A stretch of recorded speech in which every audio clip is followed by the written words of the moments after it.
നമസ്കാരം സുഹൃത്തുക്കളെ. പലരും വിശേഷിപ്പിച്ച സോ കോൾഡ് പാറ്റ സമരം, വിശ്വവിഖ്യാതമായ ഇന്ത്യയിലെ ജെൻസി സമരം കഴിഞ്ഞ് ഒരാഴ്ച.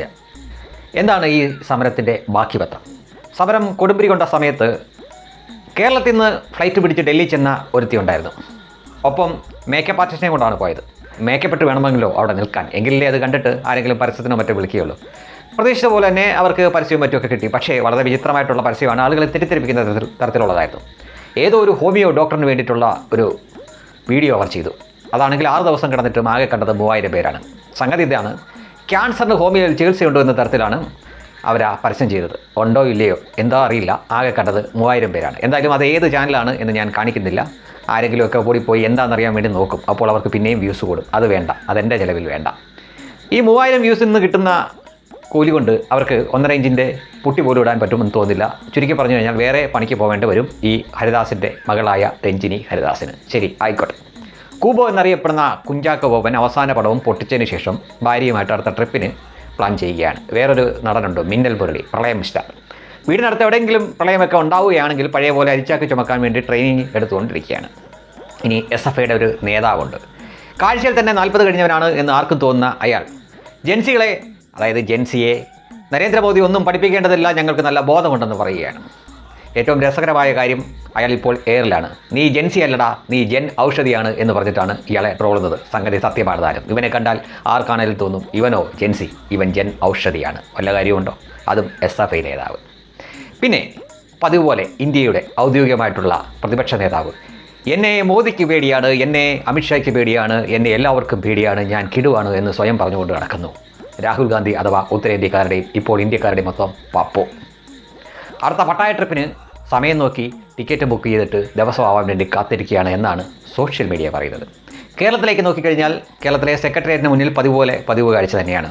PSC റാങ്ക് ഹോൾഡേഴ്സ് ആയവർ അവിടെ അതിന് മുന്നിൽ ദിവസങ്ങളോളം സമരം ചെയ്യുന്നു. മഴയെന്നോ വെയിലെന്നോ ഇല്ലാതെ ഇടയ്ക്ക് മണ്ണ് വാരി തിന്നുന്നു. അവിടേക്ക് തിരിഞ്ഞു നോക്കാൻ പാറ്റ സമരത്തിന് ആളുമർത്തവും പിന്തുണയും കൊടുത്ത ഒറ്റ ഒരുത്തിയെ പോലും കാണാനില്ല എന്നൊരു സംഗതി കൂടി അവിടെ ഉണ്ട്. കമ്മികളാണെങ്കിൽ മഴയും ആകെ പ്രളയ സാധ്യതയൊക്കെ ആയിട്ട് നിൽക്കുകയാണ് കേരളത്തിൻ്റെ പലയിടങ്ങളും.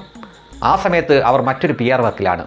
കണ്ണുള്ളപ്പോഴേ കണ്ണിൻ്റെ വിലയേറിയൂ എന്ന് പറഞ്ഞുകൊണ്ട് പഴയ മുഖ്യമന്ത്രി പിണറായി വിജയനായിരുന്നു ഇത്തരം അവസരങ്ങളിൽ അങ്ങേര് ഗംഭീരമായിരുന്നു, കിടുവായിരുന്നു. VD സതീശൻ ഹെലികോപ്റ്റർ നടക്കുന്നു, ഞങ്ങളുടെ പിണറായി ഉണ്ടായിരുന്നെങ്കിൽ മറിച്ചങ്ങ് വെച്ചേനെ എന്നൊക്കെ തള്ളി മറിച്ച് നടക്കുകയാണ് യഥാർത്ഥ നായകൻ. ഇന്ത്യയുടെ പ്രധാനമന്ത്രി ഏതാണ്ട് 3-4 വീഡിയോ ഇൻസ്റ്റാഗ്രാമിൽ ചെയ്തുള്ളൂ. തരംഗമായി, ലോക റെക്കോർഡായി. അവസാനം ഇതായിപ്പോൾ ഇന്ത്യയുടെ പുതിയ ജനറേഷൻ, ഏറ്റവും പുതിയ ജനറേഷനിലും അദ്ദേഹം സ്വാധീനം ഉറപ്പിക്കുന്ന കാഴ്ചയാണ്. ഇപ്പോൾ അദ്ദേഹത്തിന് ഇൻസ്റ്റാഗ്രാം വീഡിയോ ചെയ്യാനോ സമയമുള്ളൂ എന്നാണ് ഇത് കണ്ട് കിളി പോയ ചിലർ ചോദിക്കുന്നത്. അദ്ദേഹം ഇതൊന്നും ചെയ്യാതിരിക്കുകയായിരുന്നല്ലോ, നീക്ക കൂടിയല്ലേ അദ്ദേഹത്തിന് ഇൻസ്റ്റാഗ്രാമിൽ ഇറക്കിയത്, ഇനി അനുഭവിക്കുക. അപ്പോൾ ചുരുക്കി പറഞ്ഞു കഴിഞ്ഞാൽ ഇതൊക്കെയാണ് പാറ്റ സമരം കഴിഞ്ഞതിന് ശേഷമുള്ള ബാക്കി പത്രം. പാറ്റ നേതാവ്, യഥാർത്ഥത്തിലുള്ള നേതാവ് ഇന്ത്യ വിട്ട് തിരിച്ചുപോയി. അവിടെ ഇരുന്നിട്ടും വെറുതെ ഇരിക്കുകയല്ല, വാർത്തയിൽ നിറഞ്ഞു നിൽക്കാൻ വേണ്ടി നരേന്ദ്രമോദിയുടെ സ്കിന്ന്, അതിൻ്റെ തിളക്കം, പല്ല്, അത്തരം കാര്യങ്ങളെപ്പറ്റി പറഞ്ഞുകൊണ്ടിരിക്കുകയാണ്. ആർക്കെന്ത് ഗുണം എന്നറിയില്ല, വാർത്തയിൽ വരണമല്ലോ. വേറൊരുത്തരുണ്ട്, സൗരവ് ദാസ് എന്ന് പറഞ്ഞവൻ. അയാൾ സ്വയം പറയുന്നത് ഞാൻ ഹൃതിക് റോഷനാണ്, അങ്ങനെയാണ് ഇങ്ങനെയാണെന്നൊക്കെ പറഞ്ഞു. 3-4 തവണ ഒരു പരീക്ഷയിൽ തോറ്റ മനുഷ്യനാണെന്ന് ഓർക്കണം. അതിൽ തന്നെ അവരുടെ കൂട്ടത്തിൽ ആരാണ് പ്രധാനി എന്ന കാര്യത്തിൽ ചില തർക്കവും ആഭ്യന്തര കലവൊക്കെ ഉണ്ടെന്ന് ആണ് പറയുന്നത്. ചിലരെയൊക്കെ ഈ ലൈവ് വീഡിയോ അതിൽ പങ്കുകൊള്ളാൻ വേണ്ടി വിളിച്ചിട്ട് എനിക്ക് സൗകര്യമില്ല, എനിക്ക് വേറെ കാര്യങ്ങളുണ്ടെന്നൊക്കെയാണ് സൗരവ് ദാസ് പറയുന്നത്. ഇത് പരാതി പോലെ ഈ പാറ്റയുടെ പ്രധാന തലവനും പറയുന്നു. അവരായി അവരുടെ പാടായി. ചുരുക്കത്തിൽ ഒരു മന്ത്രി രാജിവെച്ചു, മറ്റൊരു മന്ത്രി ആ സ്ഥാനത്തേക്ക് വന്നതിനപ്പുറം എന്ത് നേടി പാറ്റകൾ എന്ത് നേടി? അല്ലെങ്കിൽ ഇവർ ഈ പറയുന്ന പോലെ ജെൻസി എന്ത് നേടി? ജെൻസിയുടെ ഇടയിൽ കൂടി നരേന്ദ്രമോദി കൂടുതൽ സ്വാധീനം ഉറപ്പിച്ചു എന്നതിനപ്പുറം ഈ പാറ്റ സമരം ഇവിടെ രാഷ്ട്രീയമായിട്ട് എന്തെങ്കിലും മാറ്റം ഉണ്ടാക്കിയോ? അദ്ദേഹത്തിനെയും അദ്ദേഹത്തിൻ്റെ മാതാവിനെയും പറയാൻ പറ്റാത്ത ഭാഷയിൽ അപമാനിച്ചിട്ടും ആ മനുഷ്യൻ അവർക്ക് മാപ്പ് കൊടുത്തു. പക്ഷേ അദ്ദേഹത്തിൻ്റെ അനുയായികൾ മാപ്പ് കൊടുത്തിട്ടില്ല. അതിനാൽ തന്നെ ഇപ്പോഴും ഇൻസ്റ്റാഗ്രാം തുറന്നാൽ കരച്ചിലും പിഴിച്ചിലും മാപ്പ് പറച്ചിലും തന്നെ നമുക്ക് എങ്ങും കാണാനുള്ളൂ. ഇതൊക്കെയാണ് കഴിഞ്ഞ ഒരാഴ്ചയ്ക്ക് മുമ്പ് വരെ രാജ്യതലസ്ഥാനത്തെ വിറപ്പിച്ചുകൊണ്ടിരുന്നു എന്ന് പലരും പറഞ്ഞ ഈ ജെൻസി പാറ്റ സമരം കഴിഞ്ഞതിന് ശേഷമുള്ള ഇന്നത്തെ ഇന്ത്യയുടെ ബാക്കി പത്രം.